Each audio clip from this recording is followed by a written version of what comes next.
طيب، في أعمال كتير بتنجح عشان القصة وأعمال تانية بتنجح عشان الشخصيات، لكن أركين بالنسبة لي كان مختلف شوية لأن أكتر حاجة شدتني في العمل ده إن مفيش حد شايف نفسه شرير. كل شخصية مقتنعة إنها الصح وإن الباقي هما اللي غلط. ده يمكن أكتر شيء واقعي في أركين. من غير رغي كتير تعالوا ندي انطباعنا ورأينا في العمل نفسه. نيجي لأول حاجة عجبتني جدا وهي الصراع بين الشخصيات. بجد المسلسل قدر يقدم الفكرة بطريقة جامدة جدا، خلى كل الشخصيات اللي المفروض صحاب أو إخوات يتحولوا لأعداء بسبب اعتقاد طرف بفكرة أو وجهة نظر الطرف التاني مش مقتنع بيها وشايفها غلط وإن هو بس اللي صح. فده أدى إنهم يشوفوا بعض من صحاب أو إخوات لأعداء عايزين يدمروا بعض. لو أخدت بالك الفكرة دي أصلا واقعية جدا، إحنا عايشين بنفس الفكرة دي في حياتنا حرفيا كل يوم. وبكده صناع العمل قدروا يخلقوا صراع بين الشخصيات وطبقوا نفس النظرية بالظبط بس على المدن. عندك مدينتين، مدينة اللي فوق مدينة بلتوفر مدينة الأغنياء اللي شايفين إن المدينة اللي تحت عايزين يقتلوهم ويسيطروا عليهم وده من وجهة نظرهم. مدينة تحت مدينة المظلومين من اللي فوق واللي عايشين في قرف بسببهم.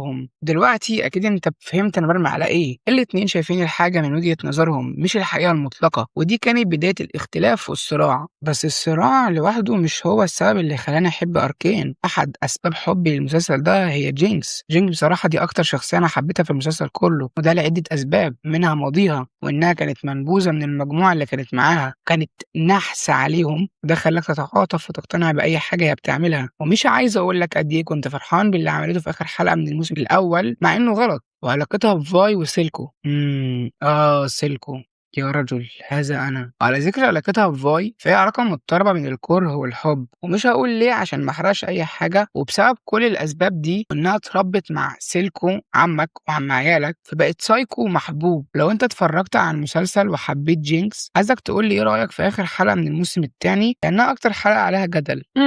طيب، المسلسل كده جميل، في قصة وشخصيات معقدة وده شيء حلو صح؟ لا طبعا غلط. فين يا ابن الدراما؟ فين الأكشن؟ فين الحوارات كده؟ لو انت ما تعرفش فالعمل ده من إنتاج شركة نتفليكس، ونتفليكس وهي بتخرج العمل ده قالت كده بالظبط. ايه ده؟ مسلسل كويس ما فيهوش غلطه، جميل، كل حاجه فيه بيرفكت. لا يا ابني تعالى كده يا حبيبي حط لي الاجنده من تلويث في المسلسل دوت. ويمكن دي اكتر حاجه انا كرهتها في المسلسل كله، الشذوذ. كل المشاهد اللي كان فيها هنتاي ملهاش اي لازمه. يعني نتفليكس جابوا فاي البنت الموزه القويه الجامده فشخ وخلاها تحب مين؟ اجمل بنت برضه في العمل كله، ودي حرفيا اكتر حاجه ملهاش لازمه. يعني لو شلنا المشاهد دي مش هتاثر ب1% من العمل نفسه. انا كنت كل مره بشوف فاي بتبص للبنت اللي مش فاكر اسمها دي بصات غريبه ومقرفه كنت بحس ان جيت في ميعاد غلط. يعني لو كانوا خلوا فاي تحب واحد معضل وسيم عنده فانز شبهي كده كنت تقبلت العمل عادي. المسلسل ده نزل لاول مره سنه 2021 وبعدها بفتره قصيره قدر ياخد واحده من اهم الجوائز في التلفزيون كله وهي جائزه الايمي لافضل مسلسل رسوم متحركه سنه 2022. وقتها اركين كسب قدام اعمال ضخمه زي